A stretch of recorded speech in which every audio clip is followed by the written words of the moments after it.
G'day guys, how you going? Hope you're all doing very well. Today I'm going to be doing a film review. Now this film is a Clive Barker adaptation. I think it's American, but I know it has some UK actors in it. So I'm going to assume it's American. If I'm wrong, feel free to correct me. It was a 2009 film directed by Anthony de Blasi, and this film is called Dread. Now Dread is about Stephen, who's played by Jackson Rathbone, and his friend Cheryl. They're both college students. Now, Stephen has a very traumatic sort of upbringing. He experienced something very traumatic in his past. I'm not going to tell you what it is, but yeah, which causes him to have a fear of something. Now, him and Cheryl, they're leading pretty uneventful lives. It's pretty boring. But then they meet this guy named Quaid, who is played by Sean Evans, who's also experienced something very traumatic in his life, but he hasn't told them about it. But Quaid ends up coming up with this idea that Stephen and Cheryl can do for their school assignment or school project. And this is a documentary featuring people. They're going to interview people for this documentary about their innermost fears, what has the fears that they've encountered during their childhood. So they have a very select few people that they interview, and basically the whole idea is to get these fears out of people and bring it up onto the table, I guess you could say, and to look at it.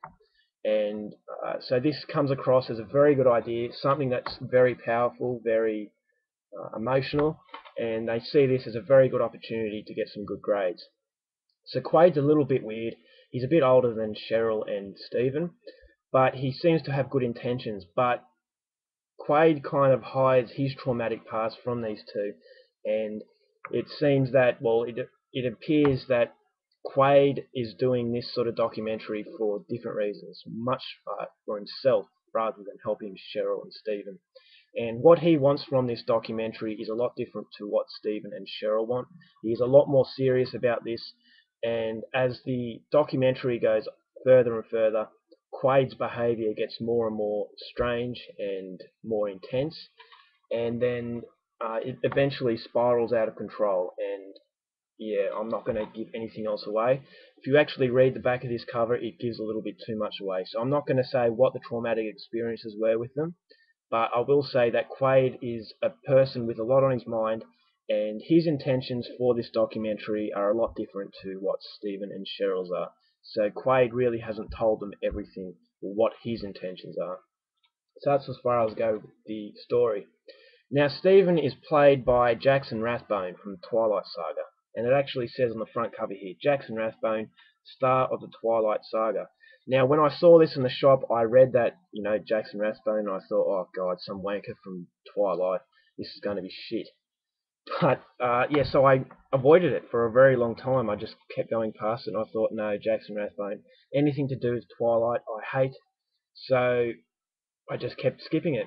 And then finally, I gave it a good look, and I saw on the front cover it is R18, high impact violence. So I thought, well, this isn't going to be a PG sort of horror film. So I thought, I'm going to give it a go. It's a Clive Barker adaptation. I really like Midnight Meat Train. So I thought, I'm definitely going to give this a go. And I am so glad I did. Now, Jackson Rathbone, I can't really remember him that well from the Twilight Saga. I haven't really watched enough of the Twilight Saga to remember every character. I just remember Robert Pattinson, and, complete wanker, don't like him at all. But anyway, I didn't know Jackson Rathbone could act, and in the Twilight Saga, I am assuming that he didn't get much of an opportunity to show his acting qualities, because it's not the best sort of story going around. But this one, he really did get the chance to shine, and I thought he did a superb job. He plays Stephen, the main character. He's not annoying at all. He is actually a very real person, has very real vulnerabilities, and he comes across as a very real person. And he's got a lot of problems, and you really do. It does create a lot of sympathy for his character. So you want him to be able to conquer his demons. And Cheryl, she did a good job as well. Her role wasn't as big as Stephen's. And there's another girl in the film, her character's name is Abby. I thought she did a brilliant job, and very, very emotional character, that one. And then we have Quaid, who is the weird sort of guy. Now Quaid, he had a very traumatic experience when he was a child, so you really do feel sorry for him, and you can understand how he's become the person he is. And he is scary, but at the same time very sort of sympathetic. You can sympathise towards him because you can understand why he's the kind of weirdo that he is. Who else? What else can I say about the acting? It was very solid all around, and I thought, it did surprise me. I thought, it wasn't going to be as good as it was in the acting department. So I was really surprised by that. Jackson Rathbone, I have a newfound sort of respect for him, because if I didn't see this movie, I would have just related him to the Twilight Saga and dismissed him. But now that he has had a chance to shine, he really does show his quality in this film. The whole movie is a very, very dark, depressing mood. It's kind of the same sort of atmosphere as the Midnight Meat Train. Very dull colours. It's not a colourful film. And a lot of the characters in this film are not happy people. They've got very, very real problems. And they're emotionally sort of battered. You get to see some very horrible sort of violent events, but this film does not rely on violence. It is just basically what the title says. It's a film about dread. It's a film about fear and the psychological impact that these fears can have on us. And it's basically, there are some very, very brutal scenes, but this is a very sadistic film for different reasons. Now, very sadistic because it plays on our fears and it has a very, very cruel twist to them. These people, they don't deserve what they get, but it's just fears that we all have, and this film really does play on those fears and makes it the cruelest possible sort of twist on them. And I couldn't help but feel sorry for pretty much every character in this film. Every single character, they had their problems, and they were a victim of circumstances, really. And you can't really blame any of them for what they do because they're troubled people.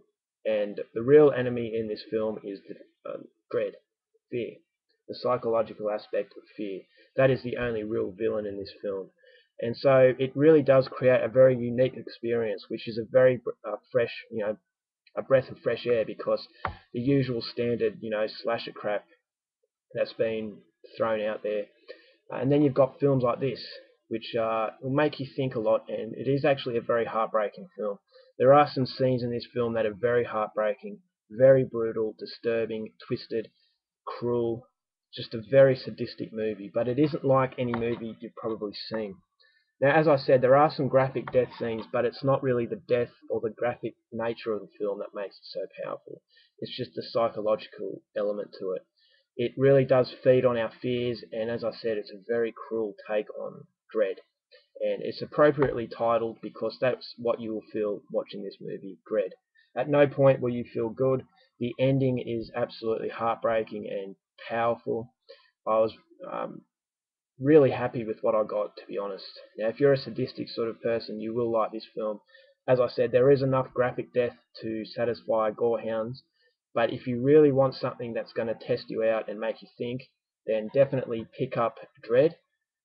The atmosphere, I think it's a lot better than the Midnight Meat Train, but the atmosphere is sort of similar. The Midnight Meat Train, very dark atmosphere, and it's sort of depressing. You're into, it's kind of like a world of madness, and this is what this film is.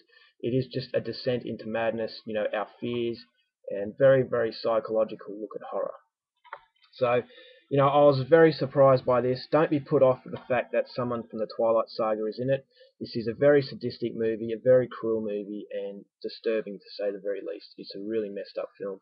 Now, if I watched this earlier, I would have put this in my STF collection, because it certainly deserves to be there.